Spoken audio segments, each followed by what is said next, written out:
Hey everyone, today we're going to show you how to register for Westpac Bank Online Banking. So whether you're a new customer or just setting up your first online account, we're going to walk you through step by step on how to get it done. So first, you're going to have to head over to the Westpac website. So from here, you will then be able to see an option for register or online banking login. So simply click on the register link to start creating your account. Then next, you then have to enter some basic information to verify your identity. So this usually includes your Westpac account number, your customer ID, and some personal information like your date of birth and address.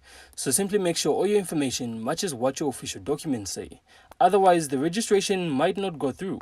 So once your identity is verified, you then have to create your login details, which is going to be your username and your password. So simply make it something secure but also easy enough for you to remember. And Westpac might also ask you to set up security questions for extra protection. And after that, you'll then be prompted to agree to Westpac's terms and conditions. And then you're all set. So you can literally log into your online banking account to check your balances, pay bills, transfer money, and manage your account from anywhere. So I really hope you found this insightful. And if you did, make sure to leave a like and of course subscribe. Then we'll see you on the next one.